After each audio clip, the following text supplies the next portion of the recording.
야당의 보이콧으로 공전을 거듭하던 국회가 어제 드디어 본회의 문을 열었습니다. 하지만 앞으로 해야 할 일은 더 많고 국회에 허락된 시간은 매우 부족합니다.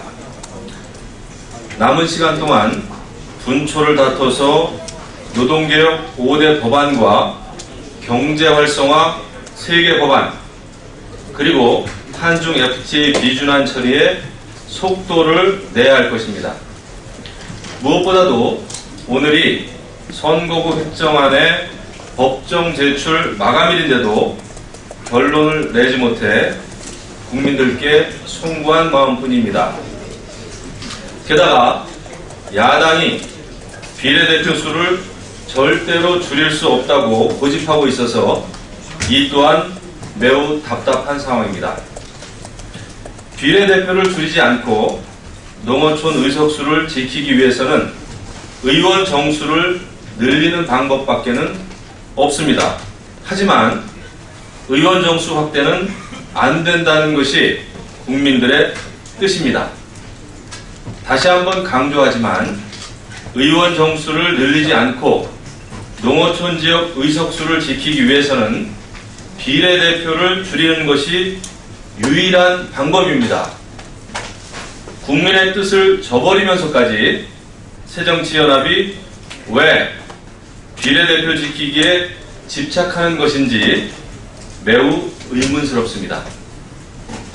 또한 권역별 비례대표제, 선거연령 하향 조정, 투표시간 연장 등 선거구 획정과 관련 없는 사항으로 논의에 발목을 잡는 의도가 무엇인지 매우 의심스럽습니다. 선거구 획정과 관련한 야당과 문재인 대표의 입장은 무엇입니까? 비례대표는 한 석도 줄이지 않으면서 농어촌 지역 의석수를 어떻게 지키자는 것인지 도무지 이해가 되지 않습니다. 모든 것을 막을 수 있는 방패와 모든 것을 뚫을 수 있는 창 모두를 판다는 장사꾼과 무엇이 다르겠습니까? 더 이상 이치에 맞지 않는 주장으로 국민들의 눈과 귀를 속이는 말장난은 그만두고 합의 가능한 대안을 제시해 주기를 바랍니다. 공직선거법은 선거 5개월 전까지 선거구를 획정하도록 정하고 있습니다. 야당의 고집부리기로 이미 국회는 선거법을 위반한 범죄 집단으로 전락해가고 있습니다. 더 이상의 오명은 허락할 수가 없습니다. 야당과 문재인 대표는 이런 불명예스러운 상황에 대한 명확한 입장을 밝혀주기를 바랍니다. 옛 통합진보당 소속이었던 전 국회의원들이 의원직을 돌려달라며 소송을 냈지만 패소했습니다.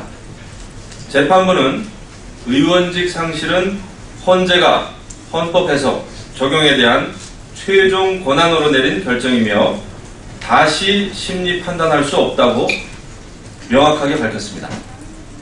헌재의 의원직 상실 결정은 정당한 결과입니다. 새누리당은 사법부의 판단을 존중합니다. 대한민국 국회에 종북 세력이 진입해서 민심을 왜곡하고 우리 사회를 분란과 갈등으로 몰아가는 것은 있을 수 없는 일입니다. 정치권 스스로 자정 노력을 해야 합니다. 자유민주주의 가치를 수호하는 것은 그 무엇보다도 중요한 일입니다.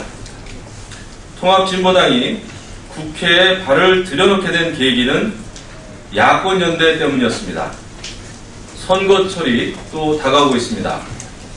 고질병처럼 선거를 앞두고 또다시 묻지마 야권연대 카드를 꺼내 들지는 않을지 매우 걱정이 됩니다. 무분별하게 이루어지는 합종연행으로 더 이상 국민들을 현혹시켜서는 안 될 것입니다. 어리석은 일을 되풀이하지 않기를 바랍니다. 해마다 예산철 만들면 막무가내식 반대로 국정에 발목을 잡아온 야당의 악습이 또다시 되풀이되고 있습니다. 지난 정부 때는 4대강 예산을 가지고 온갖 트집을 잡아서 발목을 잡았습니다. 이제는 예산에 새마을 운동이란 글자만 들어가면 무조건 깎아야 한다며 억지를 부리고 있습니다. 야당은 지난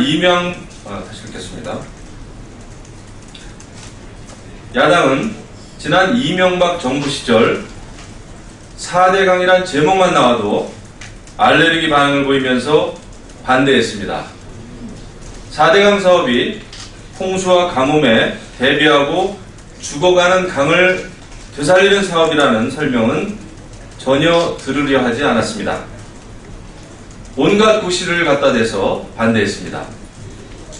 사상 최악의 가뭄 사태를 겪고 있는 지금에 와서 돌이켜보면 어리석고 무책임한 일이었습니다. 4대강과 관련한 예산이 제때에 집행되고 지천, 지류 연결 사업이 진행됐다면 피해를 크게 줄일 수 있었을 것입니다. 지금 야당이 반대하고 있는 새마을 운동 관련 예산도 똑같습니다.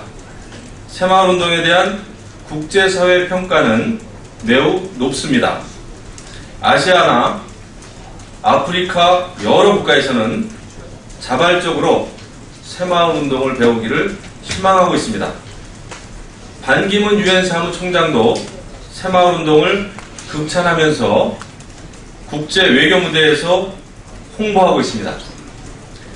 새마을 운동 관련 사업은 세계에 우리 국민의 근면과 성실, 협동 정신을 알리고 국제사회에서 이미지를 높이기 위한 것입니다.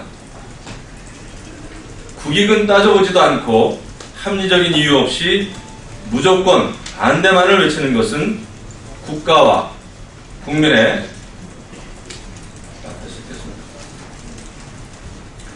국익은 따져보지도 않고 합리적인 이유 없이 무조건 반대만을 외치는 것은 국가와 국민에게 도움이 되지 않습니다.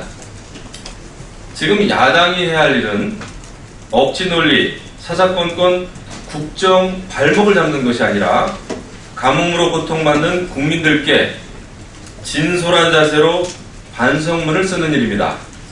야당은 지난날의 과오를 반성하고 이번 예산안 심사만큼은 정쟁이 아닌 국익의 차원에서 접근해 주기를 간절하게 당부드립니다. 이상입니다.